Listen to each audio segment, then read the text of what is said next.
Oi, pessoal. Então, a aula de hoje vai ser sobre antropologia da saúde e da doença, certo? E aí a gente vai entrar na nossa segunda aula. Nós vamos ver que tem links com a aula anterior, né, dos saberes tradicionais. Então, vamos lá. Então, o que significa a antropologia da saúde e da doença, né? Então, é a gente observar aí como é que ocorre a relação entre os saberes da medicina tradicional, né, a medicina científica, com a medicina dos saberes tradicionais. Então, os médicos diplomados e os curandeiros populares, eles se afirmam como saberes opostos, mas na prática os seus limites não são claros. Há sim a ocorrência de trocas culturais entre as práticas de cura dos médicos formados e dos curandeiros populares, e, portanto, a simbiose de conhecimento de diferentes origens e tradições. O que isso quer dizer? Apesar do médico, né, ser resistente a essas metodologias de cura sem embasamento científico, e também as pessoas das comunidades tradicionais serem resistentes à medicina científica, né, achar que só o seu saber tradicional é que tem aquele poder de cura, e acharem que são totalmente opostos, na realidade eles são sim interdependentes. A gente vai ver que hoje a medicina científica ela é totalmente dependente da compreensão da cultura aí que envolve esse saber tradicional e esse saber científico. Então, eles têm que se interrelacionar para que o resultado final, ou seja, o objetivo de cura final, seja alcançado da melhor forma possível. Então, a avaliação da doença, a avaliação do processo de saúde do indivíduo, ele deve levar em conta todos os fatores científicos, bem como também aqueles fatores culturais aos quais a pessoa está envolvida, a sua comunidade, as suas convicções, certo? Então, atualmente, apesar da medicina ainda se justificar como saber hegemônico, houve um fortalecimento da antropologia da saúde e da doença nas últimas 2 décadas, onde os saberes e práticas de qualquer sistema médico são percebidos como construções socioculturais. O que isso significa? Significa que nenhum ser humano deve ser observado apenas pelo lado biológico, mas também pelo seu contexto sociocultural. Como contexto sociocultural, a gente encaixa aí as características na qual o indivíduo está inserido na sua comunidade, né? Quais são as ações desempenhadas pela comunidade, que metodologias são empregadas naquela comunidade quando se deseja tratar alguma doença, quando se deseja utilizar algum medicamento, certo? Então, apesar da medicina não aceitar bem esses saberes tradicionais e não querer assimilar, não querer aceitar o que esses saberes tradicionais têm a dizer, nas últimas décadas, né, esse conhecimento esse conhecimento tradicional, ele vem sendo mais aceito. Alguns médicos já vêm aí aceitando que de fato existe uma verdade, né, uma ciência por trás desses saberes tradicionais, da identificação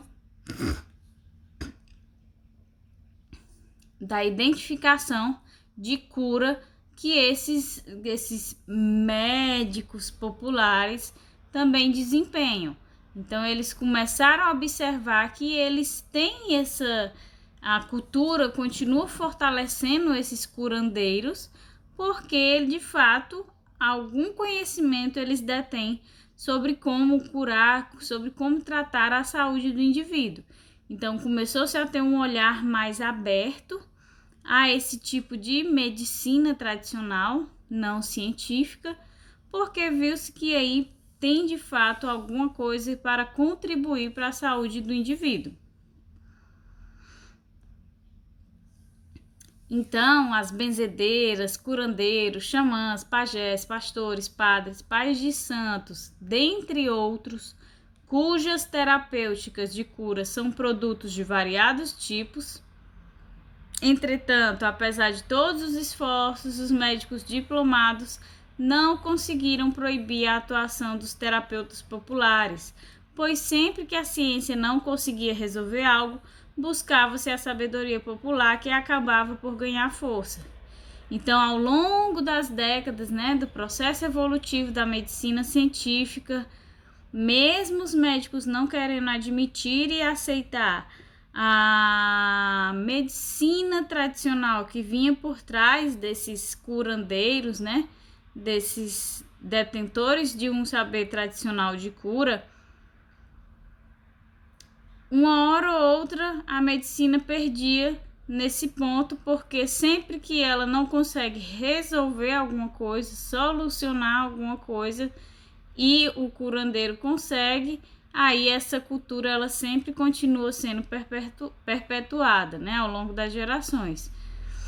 Então, se não tem uma doença e a medicina não consegue de nenhuma forma realizar a cura, e quando o indivíduo começa a tomar determinado chá que foi dado pelo seu pastor, pelo seu xamã da sua comunidade, e quando ele iniciou essa medicação, tradicional, tomando esse chá, ele começou a ter sinais de melhora. Então, culturalmente, essa cultura de medicina tradicional, não científica, ela acaba por ser fortalecida, uma vez que a medicina científica, a medicina tradicional, não consegue resolver ou ajudar aquele indivíduo a melhorar sua condição de doença, sua condição de saúde. Então, por mais que haja essa resistência dos médicos, eles não conseguem se sobrepor, eles não conseguem, de fato, extinguir a ação dessa medicina tradicional não científica, porque sempre há a necessidade ali, sempre se encontra um entrave na medicina. A medicina científica não tem a resposta para tudo. Então, como ela não tem a resposta para tudo, aí essa busca pela resolução do problema da doença, ela acaba por fortalecer a medicina não científica. E aí eles têm que começar a aceitar, a observar esses fatores culturais que estão contribuindo, que estão ajudando a resolver aquilo que eles não conseguem resolver, para que contribua aí na evolução do processo de medicina científica. Então, foi nesse contexto que se popularizou a medicina acadêmica. A divulgação do Dicionário de Medicina Popular em 1842, do médico polonês Napoleão Czerniecki, fez referência a inúmeros vegetais e seus respectivos usos no tratamento de várias enfermidades, além de difundir saberes sobre higiene. Ou seja, como ao longo do tempo foi se vendo que quando a medicina científica não conseguia resolver algo, a pessoa, na busca pela sua cura, na melhoria da sua doença, da sua saúde, buscava o saber popular, buscava a medicina não científica e encontrava nela uma forma de amenizar a sua doença ou até mesmo de curar a sua doença. Os médicos científicos começaram a perceber que, em vez deles serem totalmente negacionistas àquele saber tradicional, àquela medicina não científica, eles deveriam era se aliar a ela para tentar compreender como aquilo foi alcançado, como aquele resultado benéfico ao indivíduo foi alcançado, e assim trabalhar junto com o saber científico e o saber não científico. Então, o primeiro médico que documentou essa relação, esse aceite dessa situação, foi esse médico polonês, e aí ele criou um dicionário com vários saberes tradicionais. O que a gente entende pelo saber tradicional? Ele pegou várias plantas medicinais que eram utilizadas por comunidades tradicionais para tratar enfermidades, e ele documentou tudo em um dicionário. E aí ele fez é esse dicionário de medicina popular contendo vários saberes tradicionais, vários medicamentos que foram provenientes aí da medicina não científica.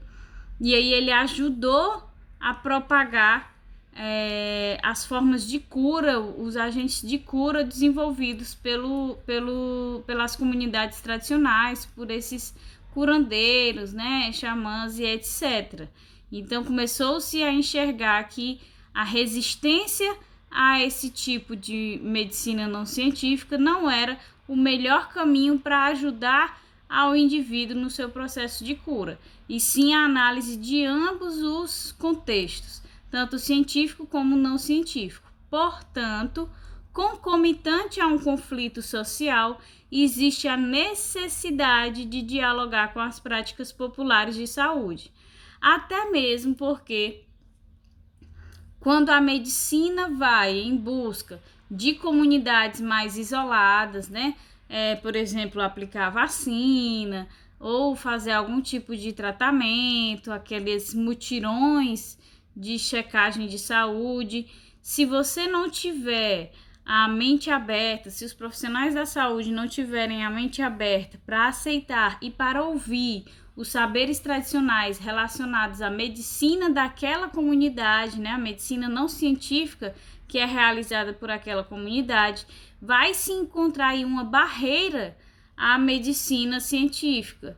Então vai acabar por atrapalhar o trabalho dessa medicina científica, que não vai conseguir acessar o indivíduo, né, suas ideias, seus conflitos, porque ele vai criar uma barreira ao desacreditar tudo aquilo em que o indivíduo acredita, certo? Então, a antropologia saúde e doença tem produzido conhecimento sobre os temas de alimentação, de saúde, doença, que afligem principalmente as classes trabalhadoras ou as minorias. Então, as classes trabalhadoras ou minorias são aqueles que não têm o acesso à saúde de maior qualidade, né? Então, não tendo acesso à saúde de qualidade, a busca pela sobrevivência, a busca pela cura daquela doença, ela vai em busca de outras vertentes para conseguir isso. Então, essas vertentes são o quê? Os saberes tradicionais associados à medicina não científica. Então, vai aí se buscar por um pastor que tem a cura, vai se buscar por um curandeiro, pela rezadeira, pela benzedeira, certo? Então, como não se tem o acesso dessas classes mais baixas à medicina de qualidade, à medicina científica, então a busca pela sobrevivência faz com que aí se procurem esses saberes tradicionais, essa antropologia, saúde e doença interrelacionada.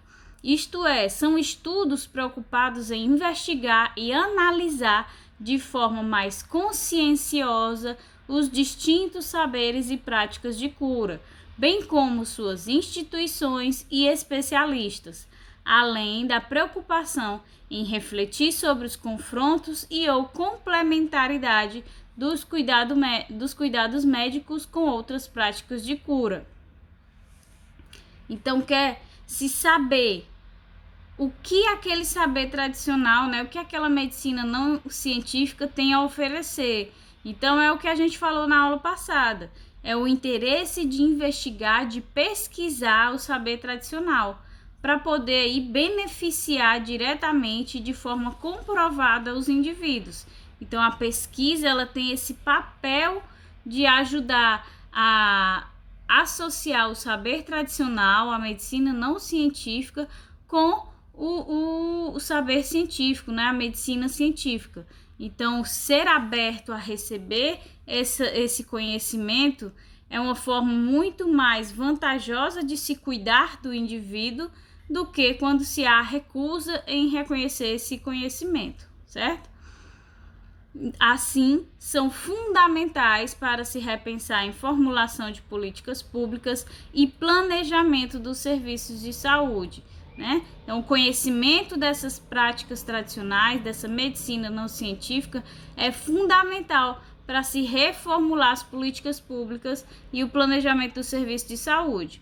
Ou seja, conhecendo ali quais são as características da comunidade, no que ela acredita, eu vou ter como preparar, como treinar a equipe que vai lá naquela comunidade mais afastada, aplicar a vacina. Então, eu vou poder treinar essa equipe de como chegar, de como ela deve respeitar a cultura daquela comunidade, como ela deve saber aceitar e receber a medicina não científica que aquela comunidade tem a oferecer, porque aí quando você passa a escutar, né, a perceber e assimilar os saberes tradicionais de determinado indivíduo, você consegue obter resultados melhores, né? Porque aí o indivíduo ele vai se sentir acolhido, ele vai se sentir respeitado. Então, os resultados na medicina científica vão ser melhores por observar aí as condições desse indivíduo de forma bem individualista. Então, nessa perspectiva, os profissionais de saúde começam a desenvolver concepções menos preconceituosas em relação às práticas de cura popular, dirigindo cuidados mais responsáveis às pessoas e suas famílias, levando em consideração que a atenção à saúde é um sistema social e cultural em sua origem, estrutura, função e significados.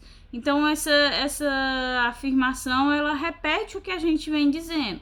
Então, os profissionais de saúde, sejam médicos, sejam enfermeiros, etc., eles têm que deixar o preconceito de lado e aí saber receber esse conhecimento de forma aberta, de forma consciente, receber esse conhecimento tradicional não científico.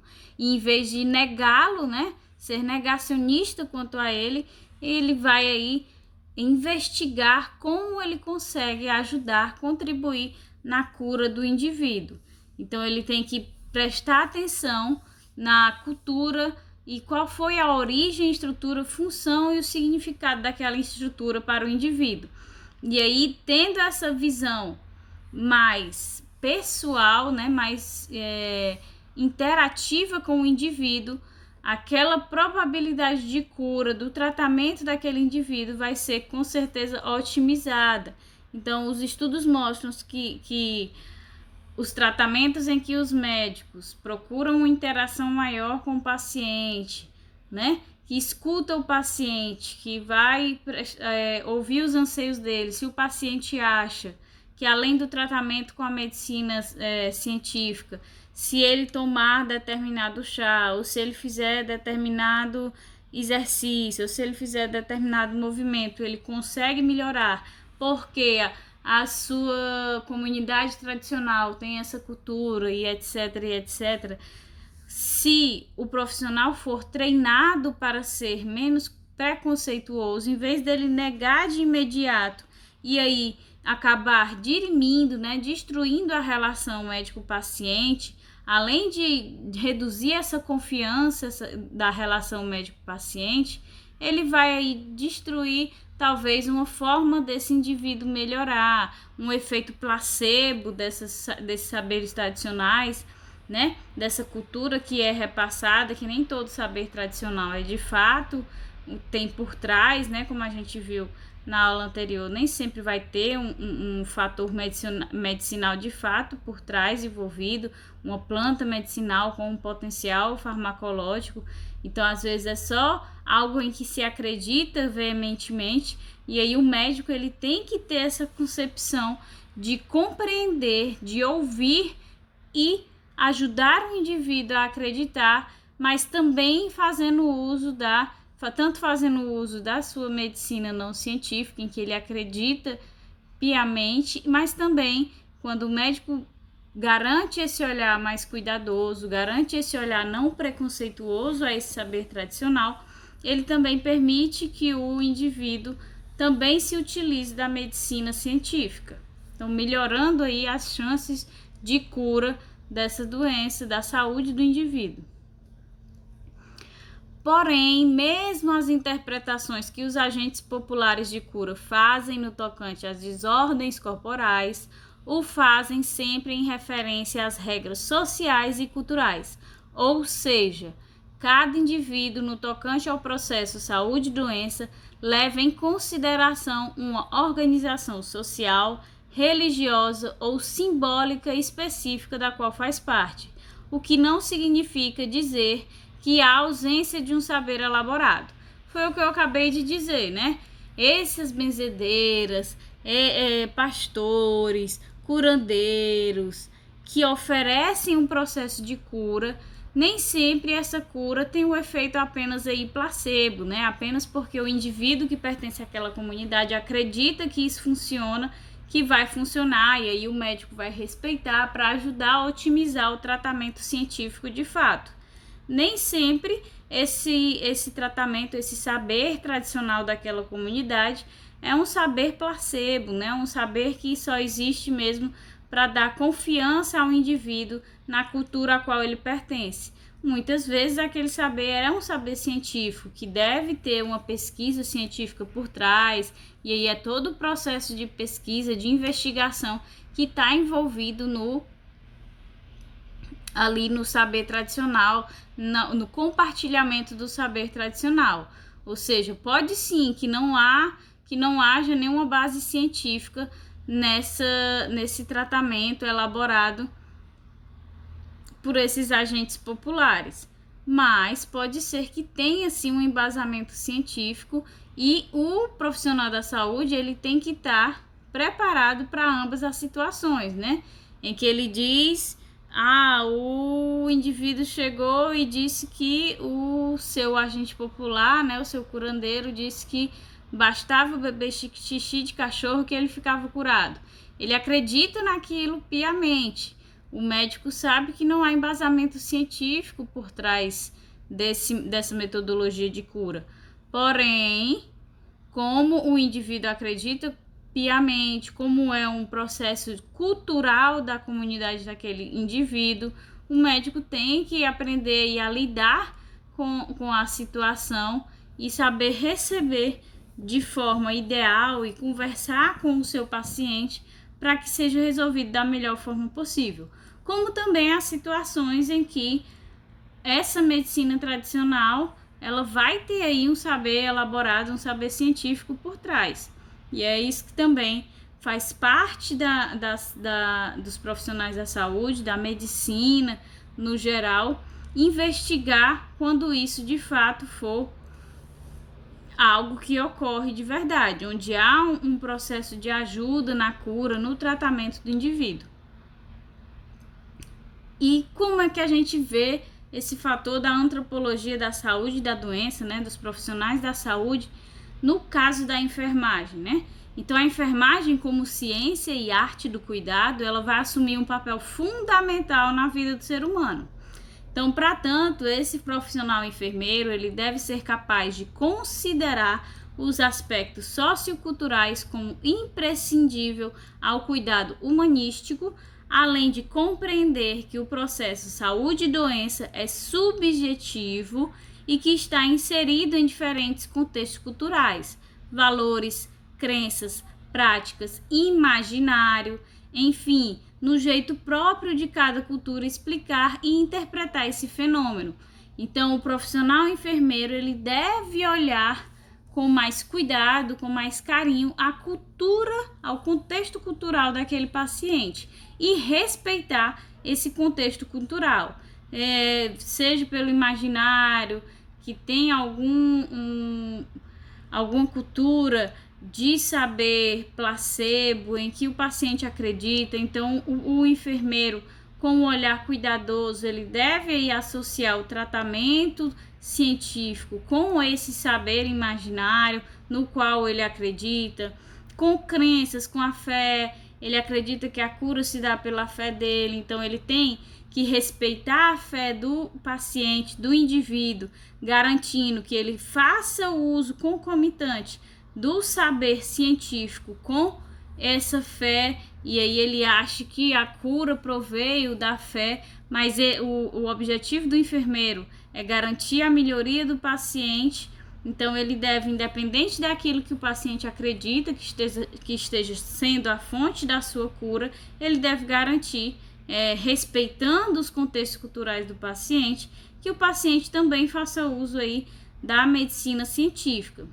Assim, os profissionais da saúde devem transitar entre esses dois contextos, né? A medicina científica e a medicina popular, porque o objetivo do profissional da saúde é curar, é ajudar a melhorar a qualidade de vida, né? E todos os papéis de melhoria na saúde do indivíduo. Então, ele não tem o papel de julgar aquela cultura, de julgar aquele saber na qual aquele indivíduo acredita. Então, esse não é o papel do profissional da saúde. O papel do profissional da saúde é curar, ajudar a curar o indivíduo, é ajudar a melhorar a qualidade de vida daquele indivíduo, a saúde daquele indivíduo. Então, se ele acredita naquela medicina não científica, naquele contexto cultural, então ele deve sim, o profissional da saúde, transitar entre esses dois contextos. Aquilo que vai ali permear pelo contexto cultural do indivíduo e aquilo que vai permear pelo contexto científico do profissional de saúde, garantindo assim que ele tenha ambas as vertentes, o paciente tenha ambas as vertentes para poder auxiliar aí no seu tratamento da doença, melhorar a sua qualidade de saúde, certo?